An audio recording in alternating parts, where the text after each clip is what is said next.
Assalamualaikum warahmatullahi wabarakatuh. Perkenalkan, nama saya Muhammad Rifa Anugrah dari kelas manajemen 20F dengan bernim 2020000802446. Di sini saya akan memenuhi tugas mata kuliah teori portofolio dan analisis investasi. Di sini saya akan menjelaskan materi tentang penilaian kinerja portofolio. Yang pertama yaitu ada konsep investasi, yaitu dalam kasus ekonomi, investasi diartikan sebagai pengorbanan nilai masa sekarang untuk nilai masa mendatang yang menghasilkan lebih banyak uang, baik melalui sarana yang menghasilkan pendapatan maupun melalui ventura yang berorientasi pada risiko yang dirancang untuk mendapatkan perolehan modal.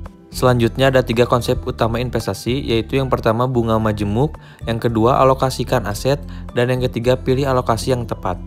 Nah, selanjutnya ada proses investasi, yaitu ada 5. Yang pertama, menemukan kebijakan investasi. Investor harus menentukan berapa banyak investasi tersebut akan dilakukan dan tujuan investasi yang dinyatakan dalam return dan risiko. Keuntungan berhubungan positif dengan risiko ketika investor menginginkan keuntungan yang besar. Yang kedua, analisa sekuritas. Analisa sekuritas bisa dilakukan dengan menggunakan analisis teknikal dan analisis fundamental jika sekuritas tersebut dianggap mispriced atau harganya salah satu mungkin terlalu tinggi ataupun terlalu rendah. Yang ketiga, pembentukan portofolio. Portofolio ialah kombinasi yang atas sekuritas yang dimiliki oleh investor. Tujuan dibentuknya portofolio untuk memperkecil resiko yang ditanggung melalui diversifikasi, yaitu menyebar resiko ke beberapa sekuritas yang dipilih. Yang keempat, melakukan revisi portofolio. Tahap ini merupakan pengulangan terhadap 3 tahap. Sebelumnya, pengulangan ini bertujuan untuk melakukan perubahan portofolio apabila portofolio sudah tidak lagi optimal atau sudah tidak sesuai dengan preferensi resiko investor. Revisi ini bertujuan untuk meninjau kembali apabila portofolio sudah tidak sesuai dengan preferensi risiko investor. Yang kelima, evaluasi kinerja portofolio.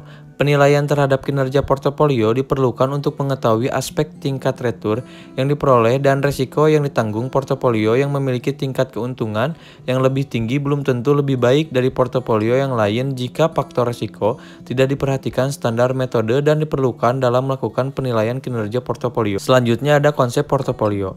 Portofolio mempunyai konsep, yaitu seseorang atau pemilik dana yang melakukan investasi pada lebih dari satu instrumen investasi. Investor memiliki deposito dan saham atau deposito dan obligasi atau obligasi dan saham. Tujuan dibentuknya portofolio ialah untuk memperkecil resiko tanpa mengorbankan pengembalian yang dihasilkan melalui cara diversifikasi. Portofolio ialah menyebar resiko ke beberapa sekuritas yang dipilih, diversifikasikan atau penyebaran. Nah, konsep portofolio selain itu, portofolio dilakukan dengan memasukkan berbagai aktiva dari seluruh kelompok aktiva yang ada seperti saham, obligasi, deposito, aset real, dan sebagainya. Diversifikasi portofolio juga bisa dilakukan dengan menghususkan diri dalam suatu kelompok aktiva saja. Untuk penjelasan terakhir, ada metode penilaian kinerja portofolio, yaitu ada 3. Yang pertama, indeks Treynor, yang kedua indeks Sharpe, yang ketiga indeks Jensen. Mungkin cukup sekian yang bisa saya sampaikan. Thank you for watching. See you. Bye-bye.